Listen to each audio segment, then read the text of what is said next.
तो इसकी प्रिपरेशन और ये सब में मुझे पहले बहुत डर लगा था, पर उसके बाद जब मैंने बहुत बार इसे पढ़ा, एक तो मैं मेरा फ़ोन बंद कर देती हूँ और मैं कहीं गुफा में जाके बैठ जाती हूँ। जब तक मुझे नहीं लगता कि I am comfortable playing this character, मैं अपने आप को उसमें सोक कर लेती हूँ। Hi, this is Aditi Pohankar, you are watching me on Mayapuri.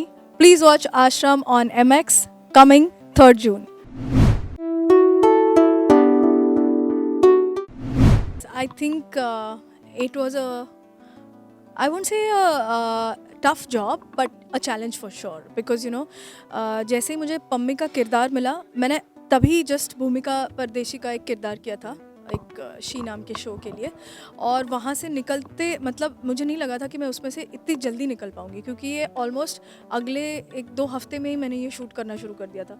तो इसकी प्रिपरेशन और ये सब में मुझे पहले बहुत डर लगा था, पर उसके बाद जब मैंने बहुत बार इसे पढ़ा, एक तो मैं मेरा फ़ोन बंद कर देती हूँ और मैं कहीं गुफा में जाके बैठ जाती हूँ। जब तक मुझे नहीं लगता कि I am comfortable playing this character, मैं अपने आप को उसमें सोक कर लेती हूँ। And I like it that way, I like to be with my character, so that वो एक्चुअली ना वो बचपन में आप कहानियाँ सुनते हैं ना कि ये एक for example there was a princess या कुछ और था, तो हाँ आप कैसे उसके साथ फ्लो करने लगते हो, वैसे मैं अपने किरदार के साथ फ्लो करने लगती हूँ। मुझे बहुत मज़ा आता है कि उसकी दुनिया क्या है, वो कहाँ से आई है, वो क्या सोचती है। तो इस दौरान मुझे तकलीफ़ बहुत हुई, क्योंकि पम्मी के साथ बहुत कुछ हुआ है जो किसी के साथ नहीं होना चाहिए आई फील। और पम्मी इतनी स्ट्रॉन्ग लड़की है, और उसमें शायद मैंने अपना जो एक्सपीरियंस है लाइफ का, जैसे कि मेरी मॉम बहुत जल्दी, मैं बहुत छोटी थी तो गुजर गई थी, तो तब मैंने क्या किया, उसके साथ मैंने कैसे कोप किया, मेरे फैमिली को मैंने कैसे संभाला, उन्होंने मुझे कैसे संभाला। तो पम्मी के साथ भी वही हो रहा है, उसके डैड गुजर जाते हैं एज यू सी, और उसी की वजह से that is the biggest guilt I think. और वो मेरे लिए बहुत मुश्किल था as a character, as Aditi, both जो किरदार करने में मुझे बहुत दुख हुआ। कई बार मैं ऐसे सोचती थी कि यार इसके साथ ये क्यों हो रहा है, इतना सब नहीं होना चाहिए यार, पम्मी के साथ अब बहुत हो गया so there were ups and downs and there were so many moments जहाँ पे प्रकाश सर ने मुझे बस पकड़ा है। लाइक ऐसे सीन्स हुए जैसे आपने देखा होगा, पानी डाल के नहाती है और उसे समझ नहीं आता कि वो कैसे ये गंदगी को हटाए जो उसके मन में लगी हुई है। सो ये बहुत ही सेंसिटिव मोमेंट्स थे, and Prakash sir was there with me, and I could feel his presence and he could feel my presence as Pammi.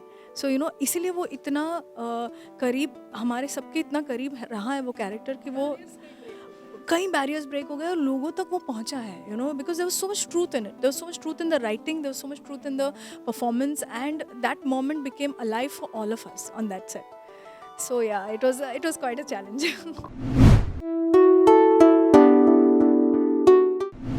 जी, मेरे हिसाब से देखिए, हम एंटरटेनमेंट इंडस्ट्री में हैं और कई सालों से, मतलब बच्चन साहब के एरा से हम देख रहे हैं। ऑफ कोर्स उसमें परफॉर्मेंसेस बहुत तगड़े थे, अभी भी है कुछ कुछ, बट एक ऑडियंस भी बदलती आ रही है, करेक्ट। तो अब जब आपके पास फ़ोन पे एक कंटेंट दिखता है जहाँ पे इतना it's so well written, it's so well performed, और OTT में ऑनेस्टली बहुत मेहनत है, एक्टर के लिए भी मेहनत है, डायरेक्टर के लिए और राइटर सबके लिए बहुत मेहनत है, क्योंकि आप जो शॉट जहाँ छोड़ कर जाते हो, आप you have to begin from that shot, it's literally like that, and you have to be with that emotion. मेरे लिए तो जो Bhumika Pardeshi on with she was also the same, कि मैं अगर कहीं से निकल रही हूँ, एक थॉट से निकल रही हूँ, वो थॉट पकड़ के ही मुझे आगे बढ़ना पड़ेगा। So I think that both have equal this thing, what do you say, importance right now, but yes, I feel बहुत तगड़े एक्टर्स आ रहे हैं OTT पे, क्योंकि उनको एक प्लेटफॉर्म मिला है।